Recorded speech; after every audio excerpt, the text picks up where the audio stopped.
Greetings, YouTube. If you spend any time at all on the internet, and if you're watching this video or listening to it, if you have it not going on in the background, thank you. You have spent time on the internet.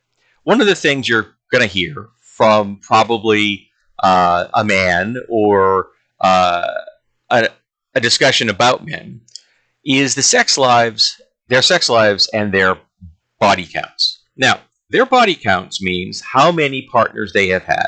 And if it's a guy saying it, it is almost always going to be the number of women they have had sex with. I have actually not heard a lot of gay men. I don't know if I've ever heard a gay man ever tout their body count one way or the other. Now that I think about it, it's only been straight guys. All right. And these straight men want a high body count. They feel that if you've had, 100 partners, that is more impressive than if you've had 10. I don't quite understand why.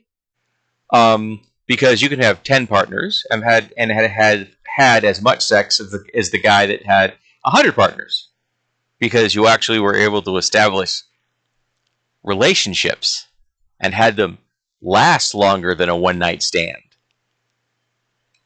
Yeah, that isn't their strong suit when it comes to sex and body counts. They aren't good at that maintaining relationship thing.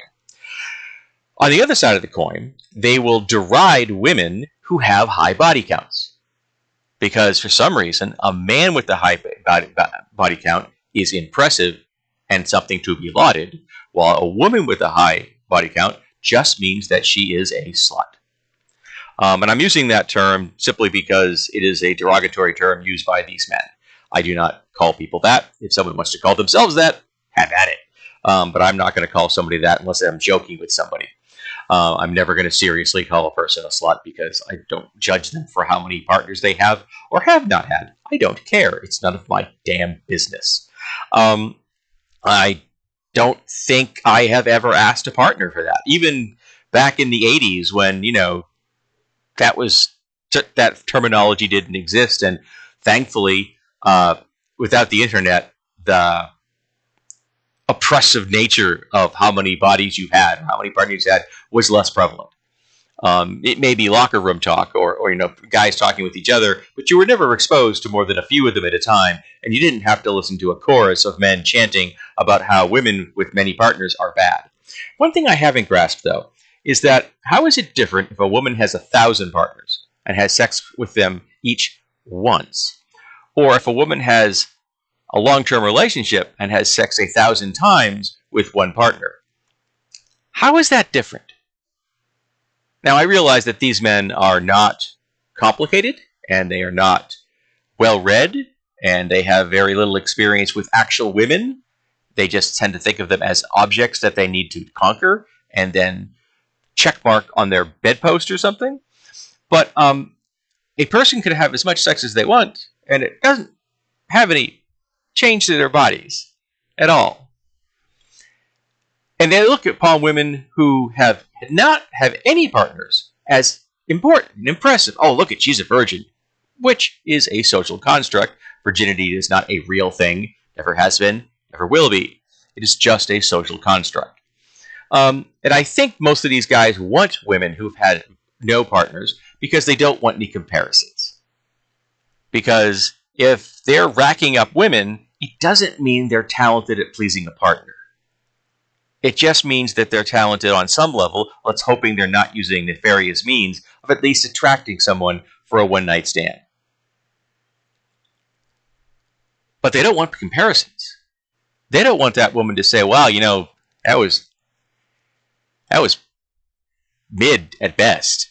That was not impressive in the least. I just barely enjoyed myself on that one. Yeah, why don't you go home, dude? I'm going to go take care of the rest of it on myself. Bye. They don't want to hear that. And they won't hear it from a woman who's never had a partner. Unless she's very well read, which hope she is. And understands that everyone involved in the act should enjoy themselves, however they define that.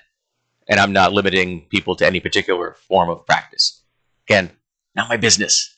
As long as it's consenting, have at it. So yes, The whole body count thing is absurd, and it just makes me shake my head every time I hear it, particularly because if those men all want virgins, right? They all want, or at best, women with very low body counts. And all the guys want to impress themselves and others by having a high body count. Who are they sleeping with? Each other? That would save a lot of women distress and hassles of having to deal with these douche canoes if they would just go out there and sleep with each other. In fact, maybe we wouldn't have to listen to them at all anymore. Wouldn't that be pleasant? But yeah, body counts are dumb. I've never understood them. I don't think it's impressive. And for those who need to know, I think that the statistical average in America is 13 partners, something like that, regardless of what your gender or sexual orientation is. I think that's what the general average is, 13. But some people are going to have one or none. They could be ace. And some people could have thousands, 10,000. There are people out there who are professional sex workers who could have had 20,000 partners by now because that's their job. And I don't judge them for it. I don't look down on them for it. And I don't laud someone that's had none or only one. It doesn't impress me. So yeah, body counts are dumb. So don't feel bad if you've had a few. Don't feel all that great if you've had many. As long as the partners you've had enjoyed themselves. That's what matters.